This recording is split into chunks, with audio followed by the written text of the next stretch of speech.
Sunday, the 21st of August, 2022, just after midnight. Linster Road in Old Swan was still and silent, until that silence shattered. A white Volkswagen T-Roc was parked calmly outside number 40. Inside, 28-year-old Ashley Dale sat with her dog, unaware that danger was just moments away. Further down the street, another car slowed to a stop. Two men stepped out. They weren't there for Ashley. Their target was her boyfriend, but he wasn't home. Within minutes, Ashley, a young woman with no part in the feud, would be lying in her garden, fatally wounded. This is the story of Ashley Dale, and how a violent drug war she never chose ended her life.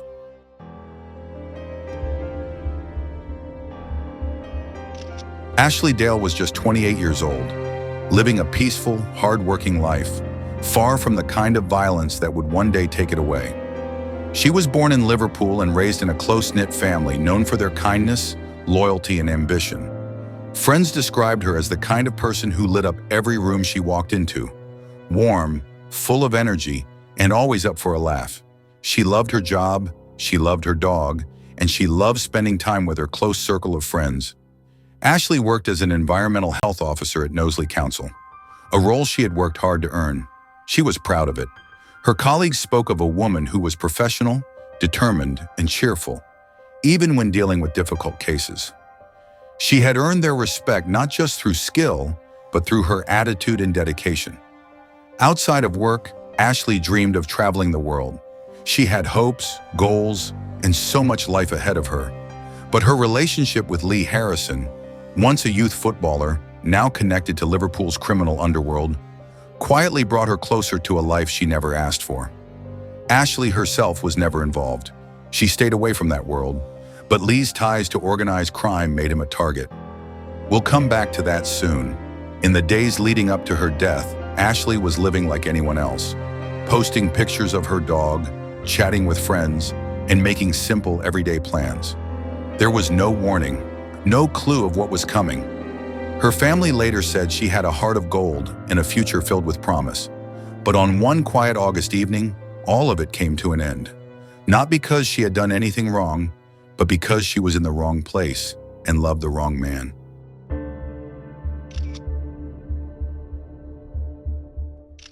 Lee Harrison stood at the center of a dangerous and deeply personal feud, one that would ultimately cost Ashley Dale her life.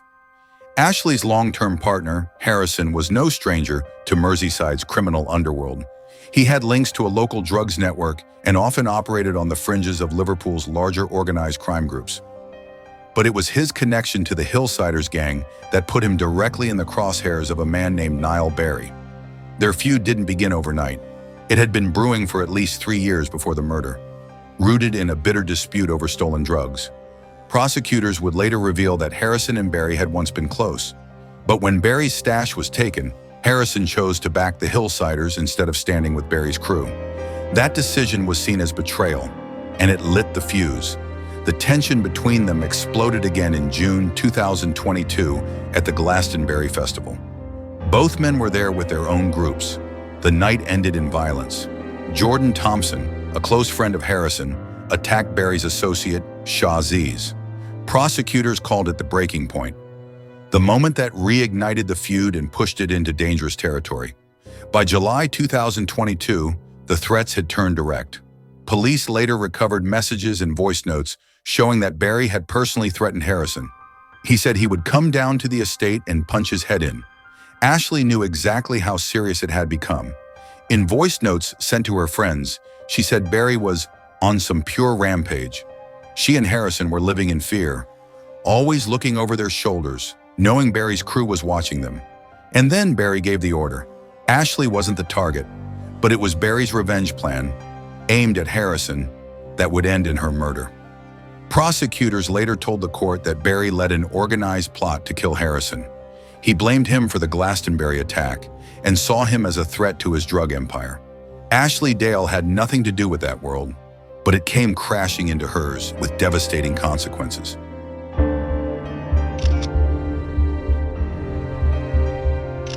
The men who took Ashley Dale's life weren't random criminals. They were part of a closely organized gang, loyal to Niall Barry and driven by one mission: to find and kill Lee Harrison. Each man had a role, from the early planning stages to the violent end. At the center was Niall Barry, known by his street name, Branch. He was the one pulling the strings behind the scenes. By his mid-20s, Barry was already heavily involved in Liverpool's drug trade, with strong ties to serious organized crime groups. His long-running feud with Lee Harrison, which we've already explored, turned into an obsession. According to the Crown Prosecution Service, Barry sent his foot soldiers to do the dirty work, staying hidden in the background while directing every move. He wanted Harrison punished, and he chose Ashley's home on Leinster Road as the place to send his brutal message. The main attacker that night was James Wither, a 41-year-old with a reputation for violence and links to Barry's crew. In the early hours of the 21st of August 2022, Wither kicked down Ashley Dale's front door, armed with a Scorpion submachine gun. He fired several rounds down the hallway, hitting Ashley as she tried desperately to escape. In court, Wither later claimed he hadn't meant to kill her, that it was only meant to scare Harrison, but the evidence told a different story. His DNA was found on a bullet casing. A clear footprint from his trainers matched one left at the scene. Hours before the shooting, CCTV had captured him smiling and buying alcohol, calm and casual before committing an act of horrific violence. Joseph Peer, 29, was behind the wheel of the getaway car, a stolen Hyundai 30N used to transport the attackers to and from the scene. Once seen as a promising amateur boxer, Peer had fallen into the criminal world and became a key part of Barry's trusted circle. During the trial, Peer denied everything, claiming he was home in his pajamas watching the Anthony Joshua fight. But phone data, CCTV, and number plate recognition told another story. He was there. He knew the movements of that car inside out. Prosecutors said he was just as essential as the shooter himself. Shahzays, 28, was Barry's right-hand man. His hatred for Harrison wasn't just business, it was personal. His ex-girlfriend, Olivia McDowell, had been seen with Jordan Thompson at Glastonbury, leading to a fight that left Zeiss feeling publicly humiliated. In the weeks after, Zeiss played a major role in the planning. He was regularly seen at a flat on Pilch Lane, a location used by the group to meet and finalize their deadly plan. And then there was Ian Fitzgibbon, another key member of the gang. His job was logistics, making sure everything was ready, the weapons, the car, the routes. Just days after Ashley was killed, Fitzgibbon fled to Dubai in an attempt to escape justice. He was later extradited back to the UK and stood trial. Prosecutors placed him at the Pilch Lane flat during key planning meetings. Like Zeiss, he denied being involved. But the evidence told a clear story. Every one of these men had a role in a plan that was meant for Harrison. But when the time came, Harrison wasn't there. And by the time they realized, it was already too late. June 25th, 2022, 2 months before Ashley Dale's murder. James Witham and Niall Barry were heading to the Glastonbury Festival, traveling in a taxi, but they never made it without incident. Avon and Somerset police pulled the vehicle over. Body-worn cameras recorded what happened next. Officers opened the boot and found a black holdall. Inside were a flick knife and a passport. The name on the passport read Niall Warner, using Barry's father's surname. When questioned, Barry denied the bag was his. He claimed it belonged to Witham. In the end, Witham took responsibility and admitted ownership. Police also discovered ketamine in the bag. Witham denied intending to possess the drug. At the time, it seemed like a minor event, just a small roadside arrest for a simple offense. But now looking back, it gave the first quiet glimpse into what was coming. Signs of weapons, false documents, drugs, the early pieces of a far darker puzzle.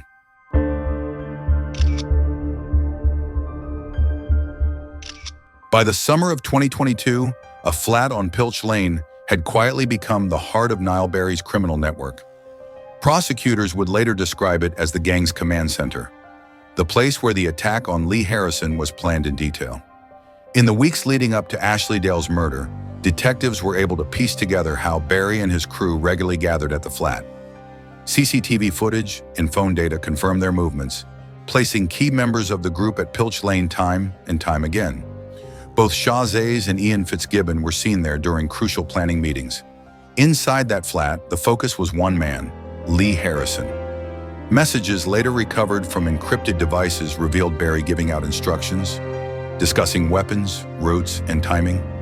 Every step of the plan was laid out, every role carefully assigned. Prosecutors called Pilch Lane the War Room, a place that looked completely ordinary from the outside, but inside it was where the ambush was born. By the time August arrived, everything was in place, and that flat on behind closed doors had become the launch pad for murder.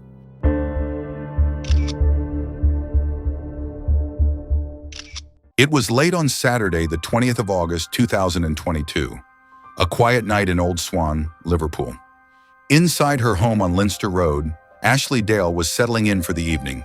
The television murmured in the background, and her dog, Darla, lay curled beside her, a small comfort in the stillness. At 11:40 p.m., the peace was broken. Ashley's car alarm went off. One of her tires had been slashed. She messaged her mom, brushing it off casually. Maybe it was the rain, she said. Nothing to worry about. A few minutes later, at 11:51 p.m., she snapped a photo with Darla, the kind of everyday moment she often shared with friends. But in the picture, Darla looked uneasy. Neither of them knew. It would be the last photo Ashley would ever take. Outside, a stolen Hyundai i30N crept through the dark Liverpool streets. Inside were James Witham and Joseph Peer, searching for Lee Harrison, Ashley's boyfriend, and the man Barry's crew were determined to kill. But Harrison wasn't there that night. At 12:07 a.m., Ashley replied to a message from Harrison with a lighthearted line. Hours earlier, it might have passed as a joke. Now it reads like a haunting echo, the calm before a storm. By 12:30 a.m., the Hyundai stopped outside number 40. Witham got out, wearing gloves. In his hands, a Scorpion submachine gun. He kicked down the front door and opened fire. 10 bullets ripped through the hallway. Ashley ran. She made it through the dining room and towards the back garden, but one round struck her in the stomach. She collapsed outside, dropping her phone and keys as she fell. Neighbors, startled by the gunfire, called the police. When the first officers arrived, they followed a trail of bullet casings through the home. Ashley was found in the back garden. She died shortly after emergency services arrived. Forensics later confirmed that every round had been fired from Witham's gun. His DNA was found on one of the casings. A single trainer print, his, remained stamped on the hallway floor, a silent witness to the horror that had unfolded.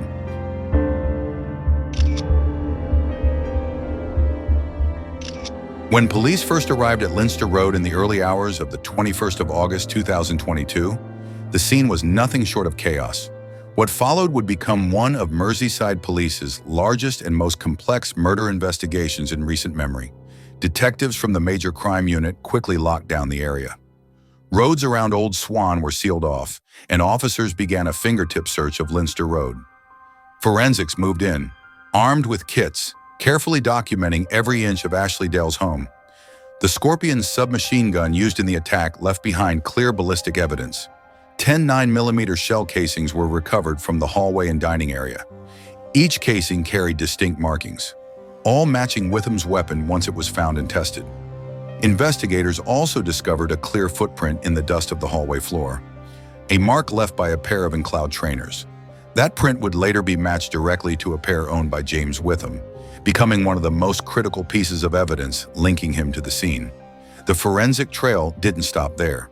CCTV footage showed Witham and his associates buying alcohol just hours before the murder, calm and unbothered. These images helped piece together a timeline and build a stronger case. Detectives also tried to question Lee Harrison about the feud with Niall Barry and the mounting threats, but Harrison refused to cooperate. He gave no useful information, staying silent. His lack of cooperation complicated the early stages of the inquiry and forced officers to rely more heavily on digital and forensic leads. One of the biggest breakthroughs came from Ashley's mobile phone. Though she had dropped it during her final moments, the device was recovered intact. Inside were a series of voice notes and messages she had sent to friends in the weeks leading up to the shooting. They revealed a young woman who was scared, aware of the danger circling around her. One voice note described Barry being on some pure rampage, confirming that Ashley knew something terrible was coming, but she never believed it would reach her own front door. The next big lead came from ANPR, automatic number plate recognition cameras. We'll come back to that shortly. By early September 2022, the net had started to close. Every digital footprint, every forensic trace, every intercepted message, all began pointing in one direction. Back to Barry's crew, back to the Pilch Lane flat, back to the plan that had already claimed an innocent life.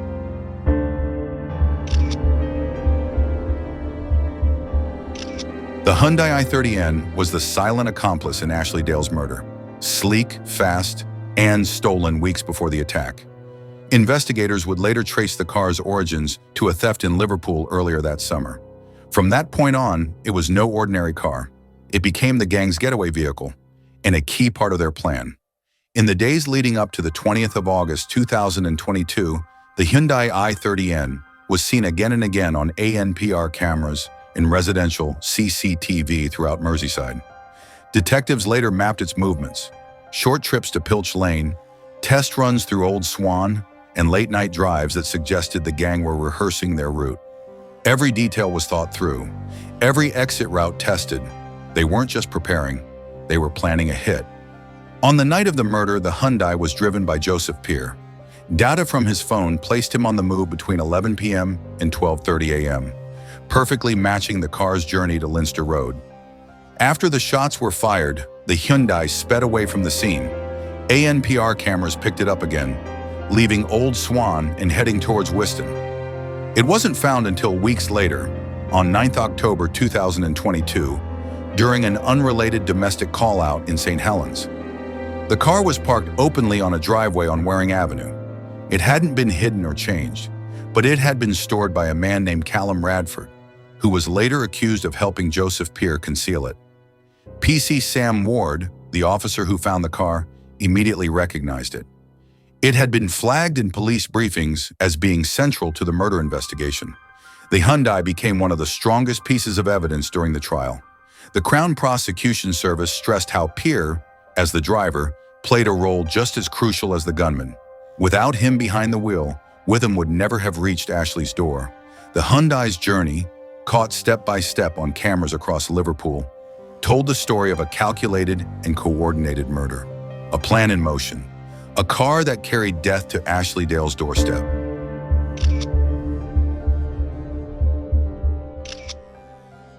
In the days following Ashley Dale's murder, her parents, Julie and Steve Dunn, were left shattered. They spoke of a daughter who had everything ahead of her: a promising career, strong friendships, and dreams of a future she'd never lived to see. Julie described Ashley as beautiful, caring, and the life of every room. Steve said the moment he got the call from police, it felt like his world had stopped. Outside Ashley's home on Linster Road, a sea of grief began to grow. Flowers, photographs, and candles were laid by friends, neighbors, and strangers alike. A community united in sorrow. Her funeral, held in September 2022 at St. Matthew's Church in Liverpool, brought hundreds of mourners together. People came to remember, to honor, and to say goodbye. Ashley's coffin was covered in flowers. Photos of her and her beloved dog Darla were displayed, surrounded by handwritten messages full of love and heartbreak.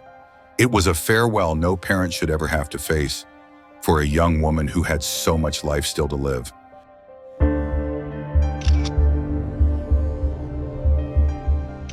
By the end of 2022, all 5 men connected to Ashley Dale's murder, Niall Barry, James Witham, Joseph Peers, Shah Aziz, and Ian Fitzgibbon, had been arrested in a series of carefully coordinated police operations. The first major breakthrough came on the 24th of August 2022, just 3 days after the shooting. Officers raided the Formby Hall Golf Resort and Spa, where Niall Barry had checked in under his real name. He was carrying more than 10,000 pounds in cash, stuffed into a Nike holdall. Detectives later revealed that Barry had been planning to flee the country using false documents, arranged through a fixer known only as Gus. But before the escape could begin, Barry was taken away in handcuffs. James Witham and Joseph Peers had also tried to stay one step ahead of police. On the night of the murder, CCTV showed both men checking into the Mercure Hotel in St. Helens, where they stayed until just hours before the attack. In the weeks that followed, they traveled north, hiding out in Scotland. But on the 13th of September 2022, their run ended when a vehicle was pulled over by Cumbria police. Both men were arrested. Shah Zeiss, sensing the walls closing in, chose to surrender. He walked into a police station on the 30th of August 2022 and handed himself in. Ian Fitzgibbon took a different route altogether. He boarded a flight from Birmingham to Dubai the day after Ashley's murder. He stayed abroad for several months trying to disappear, but police didn't stop looking. Fitzgibbon was eventually tracked down in Spain, arrested, and extradited back to the UK to face justice. By the close of the year, every man involved in the murder of Ashley Dale was in custody, and the long road to trial had begun.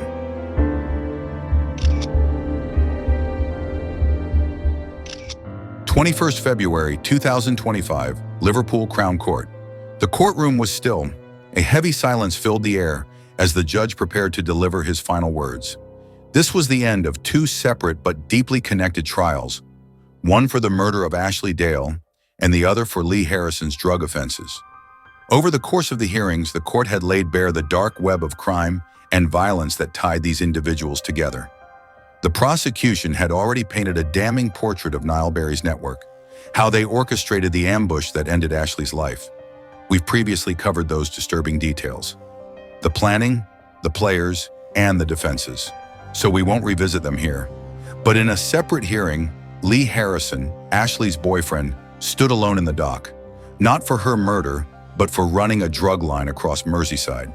His barrister spoke of personal struggles, losing steady work, becoming homeless, battling mental health issues.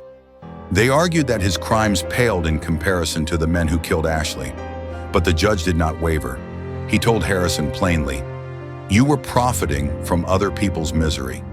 Then came the sentences, and with them, the full weight of justice. Niall Barry, age 26, the man behind it all, was sentenced to life imprisonment with a minimum term of 47 years. James Witham, age 41, the gunman, received life with a minimum of 43 years. Joseph Peers, 29, the getaway driver, got life with a minimum term of 41 years. Shah Zeiss, 28, part of the planning, was handed life with a minimum of 42 years. Each of them would spend decades behind bars before they could even dream of freedom. As for Ian Fitzgibbon, his fate was different. He was acquitted of any involvement in Ashley Dale's murder. He walked free from that charge. But freedom didn't last long. Police had already built another case against him, this time tied to EncroChat messages in a major Class A drug conspiracy. In July 2024, Fitzgibbon was sentenced to 14.5 years in prison for his role in that operation. Callum Radford, 26, of Trenton Road, Kirkby, was also acquitted. The court heard claims he was paid just £100 to park the Hyundai Y30N on a friend's driveway. The evidence wasn't strong enough. Radford left Liverpool Crown Court a free man. The sentences brought an end to one of the most shocking murder cases in recent Merseyside history, a criminal network dismantled. But for Ashley's family, the pain will never fade. No prison term could ever balance the loss they carry. What do you think about this case and the sentences handed down? Share your thoughts in the comments. And if you want more true crime stories from across the UK, subscribe to UK Crime Hub and turn on notifications. There's always another case to uncover.